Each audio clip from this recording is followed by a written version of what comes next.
Hi, my name is John Molloy. As you know from the previous video, I wrote Molloy's Popularity Game. I'm going to tell you how that came about.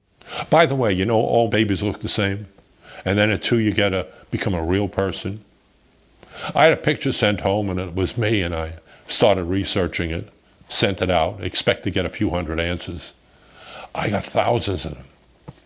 And you know what happened? You know what they told me? They said, oh, I expected that. My kid became a real person at age 2. They all said it, and he's the real same person today. But they told me something else. They copied their mother, their father, their sister, their brother, and the kid next door. But when it came to the kid next door, it was important who they copied. Because they reported to me that they reported the girl across the street, Mary, copied her, and now Mary's the president of a class. Whoopee! And John copied Willie across the street, and Willie's a popular guy. I'm glad he copied him. But they also said Mary copied Susan, who nobody talks to, and now nobody talks to Mary. Or John copied Henry, who everybody hates, and now he's hated. So who you copy counts. And since you pick up those habits at age 2, they're well ingrained, and it takes practice, practice, practice to overcome them. I wrote a book called Dress for Success, and when I did, companies came to me and said, if you dressed our salespeople, will they sell more? I said, I think so. I dressed them, they sold more. I became an instant corporate hero.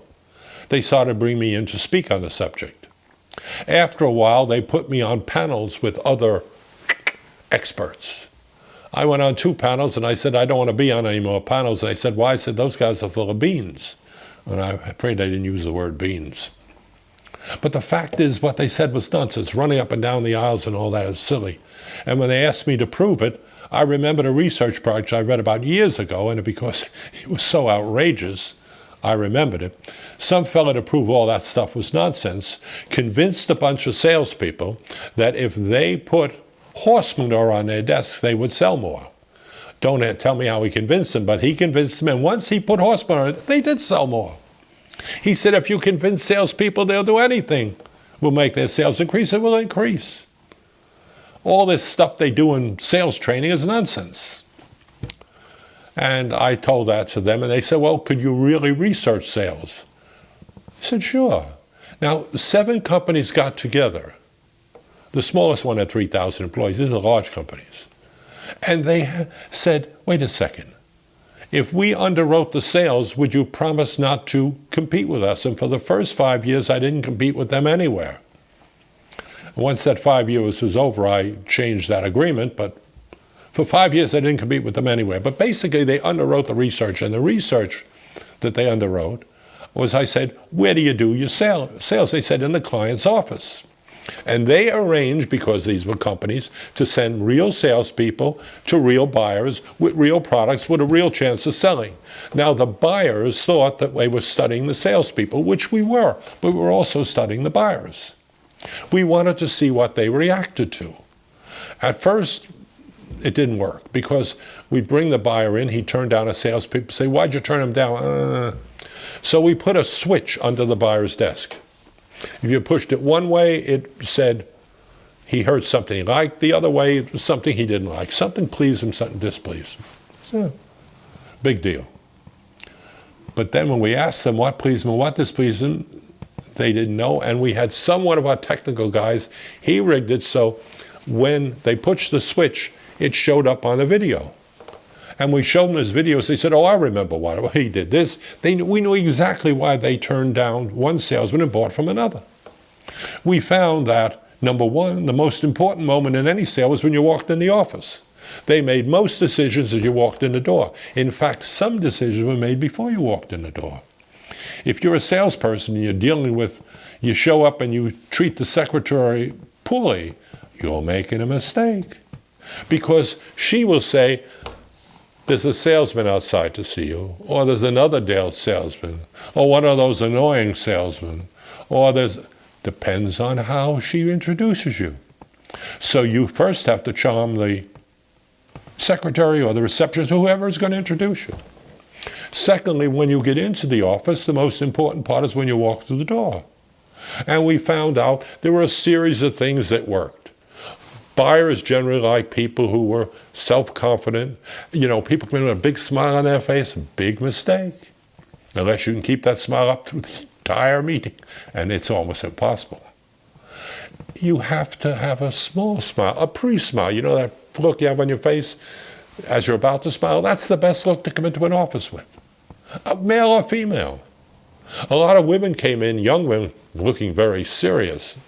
That killed them. We discovered a whole series of things, and we were able to teach the salespeople we had how to walk into an office, how to act, how to carry themselves. And when they questioned the buyers afterwards, they said the people Molloy trained were more likable, and they were more likely to buy from them. Then they came to me and said, we got a problem, Molloy. Some of our best salespeople work with the clients full time. So you have to teach it to be popular full time. And I didn't know if I could do that. I said, this will take at least 6 months to even find out. To my shock and surprise, in 3 months I had the answer. But I did it twice because even I wasn't sure that the answer was that simple. It was simply the extension of what we had learned in the office. And we found we could keep salespeople fairly likable over a long period of time. Once we did that, corporations brought us in to train their executives. You know why? They found the companies promoted people who were unqualified but popular. They didn't want that happening. They didn't want dummies in charge of their company. Or if you were an executive and you've been turned down a promotion you deserved, even if it was years ago, this book is for you. I guarantee you. This book is essential for you. Because the reason that other person got promoted in 8 out of 10 cases is they were more popular. Let me tell you why. If someone is popular, 2 things happen. One, they thought if they make a mistake, people cover up for them. Oh, that's just Joe. They make excuses for him. If they meet someone very popular, they think they're their friend 2 minutes later. They love people who are popular. If they're unpopular and they make a mistake, and they forget their mistakes or cover up for them. If they're unpopular, they remember those mistakes forever. So if you're unpopular, mistakes are something you carry with you for 20 years. If you're popular, they're forgotten the next day. A very important fact. Once we discovered that, we went to corporations. We taught their executives or pre-executives how to make a good how to be the everyday you, how to look. We found they had to do 2 things. They had to look pleasant when they showed up. We call that the everyday you. That look you have in your face when you walk in to meet people all the time, walking down the street, looking at television, going around the corner. That look that's the normal you. Oh, you say, oh, I know that. I know that. I see me in the mirror every day. God, I'm gorgeous. Nah, you're not. You're kidding yourself. You're not that gorgeous person you think you are. No, you're not. You see, they did a research study in a boys' boarding school, and they found out that when boys got in front of the mirror to shave or to do anything else, they straightened up and they looked better. They couldn't do that with girls, but they videotaped girls in front of mirrors. And they found that when they're putting on lipstick or something, when they finished, they stood up straighter, they smiled. The person you see in the mirror is the person you'd like to be, not the person you are. A lot of this is nonsense. 70% of us have no idea how we look every day. In fact, we're often misled by it. Let me tell you why. Let us assume that you look grumpy, mean, angry. People around you ignore that. They say, oh, that's Mary, that's Joe. If someone comes in and says, hey, Mary looks as mad as devil, oh, that's just Mary, she doesn't mean it. Or Henry, he looks like he's angry and he's about to kill me. I hate dealing with him. Oh, don't worry, angry, he's a pussy cat. He won't hurt you. God, no. He's a nice guy. But that's not what the people who don't see you every day see. They see angry, aggressive, threatening. They see all those negatives. And here's another fact that will upset you. Let us assume that you are pleasant and upbeat 95% of the time. You're such a sweetheart. I mean, how can anybody be angry at you? But 5% of the time, you look angry. We had a case like that. This fellow, he was pleasant, everybody liked him, he was charming. But when he sat alone at his desk and talked on the telephone, he looked angry. He looked angry. And when I talked to him, I said, listen, you know what, you have to find out why people think you look angry then. Let me tell you how it happened. He worked for an insurance company. The insurance company was in Boston. And he was a supervisory underwriter. He was up for a promotion. He didn't get it. He went to the boss. He said, why didn't I get it? Well, he worked in one section of the office, and across the way there were 20 or 30 other men. This is at the height of the Clinton administration, where jobs were scarce and people were hard to replace. And if he became department head, and he would have become department head, those people over there who never dealt with him, who never worked with him, who didn't know, would have been working for him. And they all got together and said to him, and said to the boss, if you promote him, we're going to think about leaving. Well, he couldn't afford to leave those people, so he promoted someone else. When he found out about that, he couldn't believe it. And when he found out why, when the secretaries worked for him found out why, he still couldn't believe it. And I told him, I said, why don't you have someone videotape you while you're at work? See why they got that impression. And he was about to leave. He said, any company that's based their promotions on impressions, I don't want to work there. You see, he had been running 3 offices before. He was very good at his job. And when he was on they videotaped him. When he was on the phone, they videotaped him. And the minute he saw those videotapes, he knew what was wrong. He said, the minute I got on the phone, I crinkle my brow and I look angry. I think I was angry, but I know I'm not. I'm talking to the guys in the field. I like them. And when we had the videotape, we said, why do you do that? He said, I don't know. I guess it's a habit. And we found if we told him to put his hand on his chin and look as if he were thinking, all of a sudden, he didn't look angry. Now, he practiced that at home for several weeks. And he got a little mirror he put on his desk, and every time he saw that look on his face in the mirror, he changed it. And several months later, he became the person he saw in the mirror, someone who was not angry but friendly and thoughtful. But he had already lost the job, so he moved companies. But it cost him his job. It cost him his promotion. Because let me tell you the 95-5 rule. If people see you 95% of the time looking friendly and upbeat and charming, and 5% of the time looking angry, 95% of people think that's the real you. Oh, wait a second, how can they believe that? If I'm charming 95% of the time, they think it's all an act. Ask them. When we ask people, why do you think he's unfriendly? You should see him when he's at his desk. You should see him when he's in the street. You should see him. They believe the positive you is a big act. That's just the way people look at the world. So if you want to get along in this world, you're going to have to look pleasant all the time.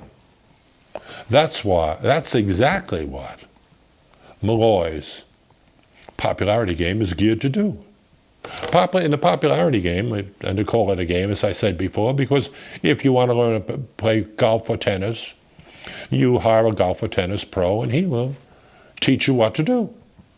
He'll look at your game, appraise it, and then tell you how to correct it. This text will do exactly the same thing for popularity. That isn't the point. The point is only 20% of you, no matter how much you want to, will never be popular. I don't care how much you try. Remember I said almost 80% of the people who really want it will be popular? If at any point during this presentation you really want to be popular, say, oh, I want that, go to Amazon.com and purchase a copy of Molloy's popularity game. Do it now and start immediately that day working at it. Don't put it off. Only those who really want to be popular are going to be. But let's go on. First I taught them that, and then I taught people to do it full time, and then I started going around giving a course called Popularity in Sales. And then I started training executives to be popular. All that took place in time. But when we trained executives to be popular, we found out executives often sold at lunch. Wow, what do we do there? No switch under the desk to find out. So we developed a system. Thumb under meant you got a negative message, thumb up, you got a positive one, just done next to hand, it was neutral. Look, you can put your hand on the desk and send a signal. I mean, at first we tried this and this, but that didn't work. But simple movement of the thumb told us what you were thinking. And since we videotaped these sessions, we knew exactly what was going on. And then we discovered other things. I wrote a book called Live for Success. When I finished it, I signed, I think a couple hundred copies. 90% of them were sent to the sons and daughters of executives. And Jack Grady, who was the controller at Pete Marwick, said, if I had given my son a copy of this book, I wouldn't have had to spend all that money living in Greenwich so he learned the right signals. The fact is, it was the book that taught people how to get in corporate America. It became bestseller. But that isn't important. What we found in that book was class carries clout. And we found that here.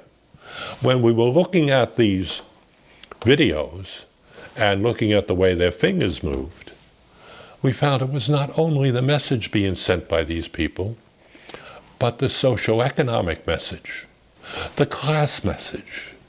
We found that people were brought up in homes where perfect table manners were expected, looked down on those who didn't have perfect table manners. That's why we tell every executive trainee to get a camera, put it across from you when you're eating, and check the way you eat.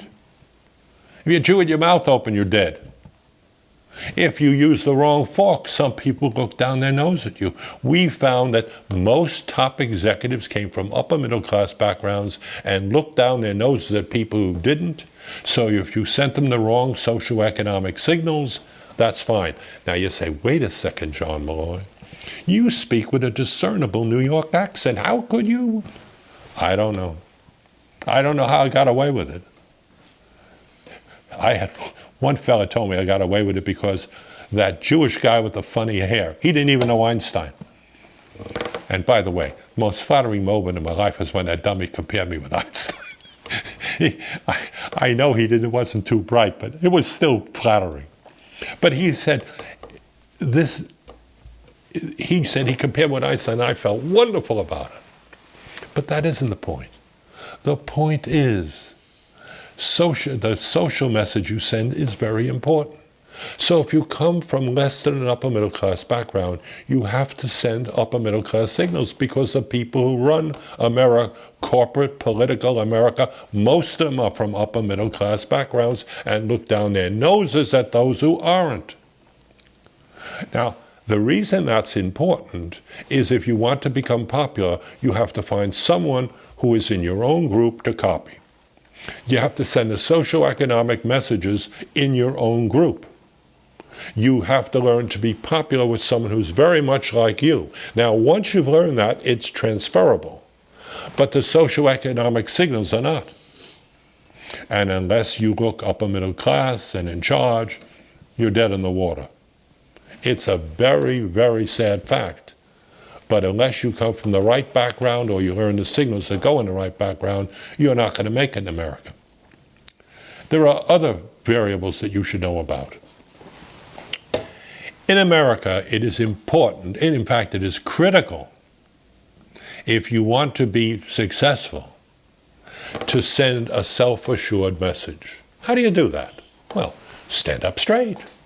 That helps.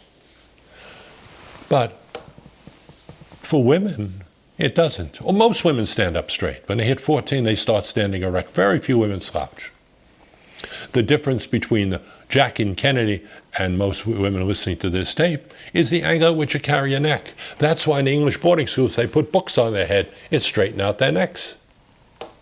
That's why I tell young women, put a book on your head.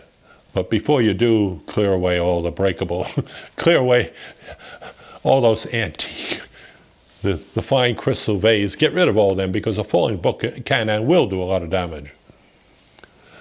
However, You don't need to use a book. You can get you, male or female, if you have poor body language, and body language is essential to loop making in America, roll up 3 washcloths, put one on this shoulder, one on the other, one on your head, and walk around with them. After 2 weeks, you'll be able to keep them there without thinking. Go about your normal activities. And by the way, remove things that can, you drop a washcloth on a vase, you might knock it over. So move very valuable things out of the way, but generally washcloths don't do any damage. If you learn to walk with all 3 and carry out your devil activities, then start doing things like eating with them on your shoulders. Oh, I don't know if I could do that. Yes, you have to. Watch television with them on your shoulders. Now, don't walk down the street. People think you're an idiot. But do everything in your normal activities with those cloths on your shoulder, and eventually you will develop that posture. Now, when you start, you have to ramrod yourself against the wall to straighten up. But once you do, other things happen. We found that when people stood ramrod straight, they changed the expression on their face. Often it went from friendly and easygoing to authoritative and sometimes nasty. Well, if you start looking authoritative and nasty, you have to change another signal. And so on and so on. It grows like topsy. So all of these things become very complicated, which means you have to be very careful about the signals you send, which means you have to have someone videotape you on a regular basis. But the main reason you need people to do that on a regular basis all the time is we're all creatures of habit. Let me give you an example. Let's assume you slouch when you meet people. Male or female, you slouch. You shouldn't, but you do. And then you decide, I'm not going to slouch anymore. So you say to yourself a dozen times a day, when I meet people, I will not slouch. And you sit up straight. Isn't that terrific? Yeah, you're doing it. Every time, and you say that a dozen times a day for 10 days, and at the end of 10 days, you're sitting, every time you meet people, you think of it, and you stand up straight. Maybe yes, maybe no. But the fact is, you sooner or later forget. You will forget. We're creatures of habit. You'll go back to slouching. So you have to repeat, you have to have someone videotape you regularly when you're meeting other people. Now, how do you do that? Well, the best way to do it with a camera. Today you can take pictures without anybody noticing. And you have to get someone to work with. You can do this all on your own, but it's very, very, very difficult. You're much better off if you work with people. If you do everything they ask you to do. If you go ahead and you absolutely join popularity groups, all of those things will help. If you don't do them, it's just going to be more difficult. You say, why do I have to do them? Well, let's take a simple thing like, making a good first impression. I can teach anyone to make a good first impression. It's a simple little thing. What we tell you to do is go in, lean a little bit forward. No broad smile, just a pre-smile on your face. Be friendly, be easygoing, be affable, and get people to like you. You can do that. And when you shake hands, hold on just a second or two longer. And when you finish shaking hands, back off. Back off because you don't want to invade that person's space too long. And the third thing you do, and it's just as important, is when you leave. Don't leave in the middle of a sentence. Don't walk out. Don't walk out. For example, if you go to a meeting at a corporation, and you have to work the room, and that's your job if you're at a corporation. Meet as many people as you can. If you have to work the room, you have to find out what other people are thinking about you. If you have a friend who videotape you while you're doing that, and without anyone knowing it, and with cameras today, you can hold it down by their sides and do that. Being a big deal. If you have those videotapes, after you have 20 hours of them, go through them. And if he videotapes you, you videotape him or her, you can vary it off. In fact, I suggest they work at 20-minute segments. You videotape me for 20 minutes, we take a little break, and then I'll videotape you, and we each comment on the other's videos. One of the reasons that people work together is they often don't like what the videotapes say. But that even isn't really critical. What's critical is you get videotapes of how you really look when you're dealing with other people. And there are all sorts of mistakes people make. That's why you have to be videotaped all the time. Your mate, your friend, someone who knows you well, has to videotape you on a regular basis. You say, why is that? Well, let's take a simple example. Let's assume that the two of us go out and we go to a restaurant. And we're looking at people around us, and you think you see someone you know. And I'm talking to you, and you look over at them. You know, most people are offended. You say, well, wouldn't object to that. Yes, they do. Now, let me give you even worse news. 70% of the people listening to this tape regularly look away, look around, are distracted when they're talking to other people. I said, well, how will they know?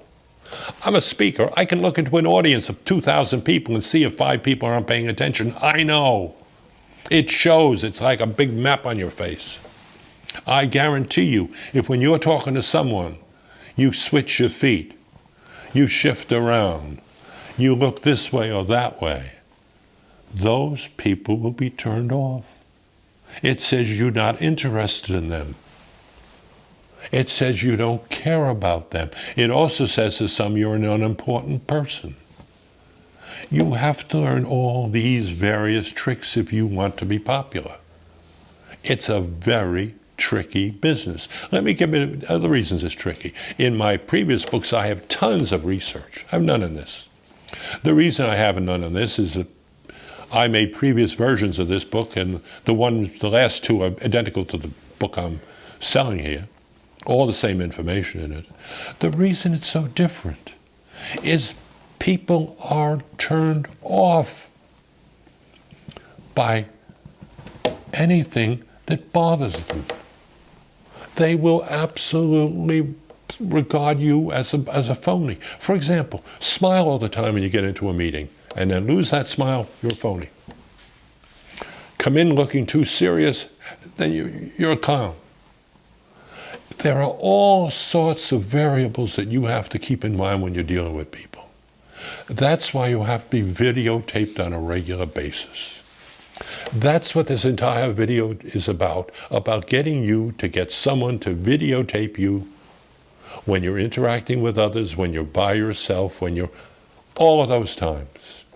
And only by studying those videotapes will you ever even have a chance of changing your message system. You know, if you don't understand the mistakes you're making, you can't correct them.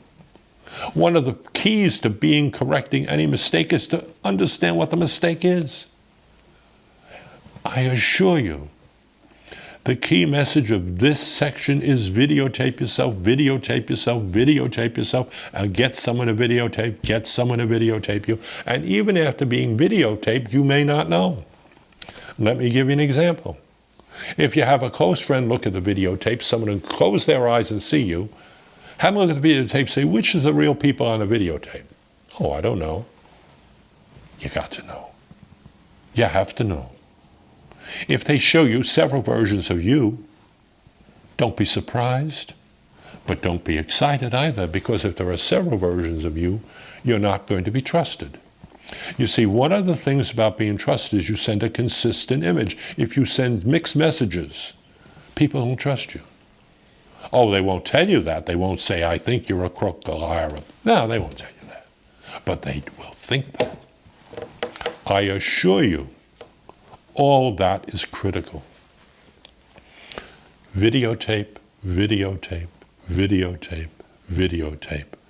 And when you finish doing all that, videotape again.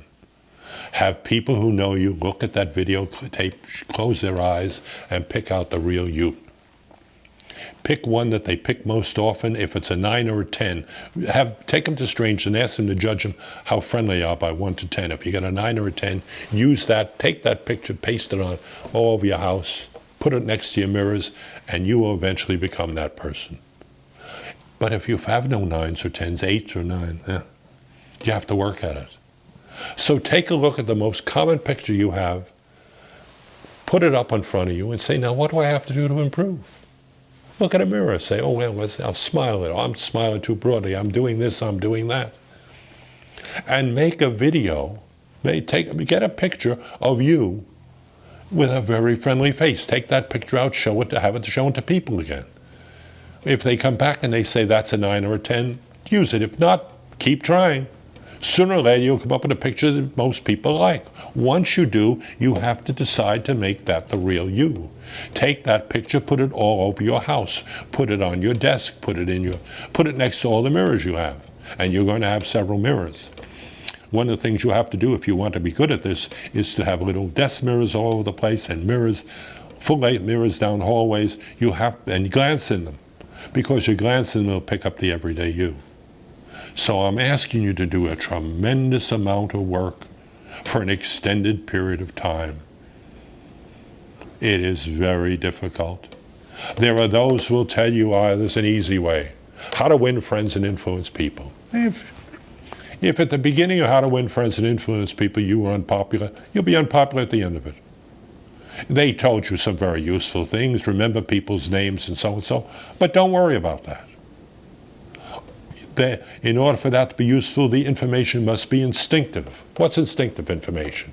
101, 2. 14 and 14, 28. 268 and 268, that's calculated. 2,800, and so on. We only act on instinctive information. So with all that in mind, I'm going to leave you, but I'm going to leave you with this one thought. You must videotape, videotape, videotape, videotape, videotape. Have it looked on by friends, have it looked on by strangers, and then work with others to make the everyday you that pleasant, polite, wonderful, friendly person that you really are. Then learn to make a good first impression, and you're halfway there. Thank you very much.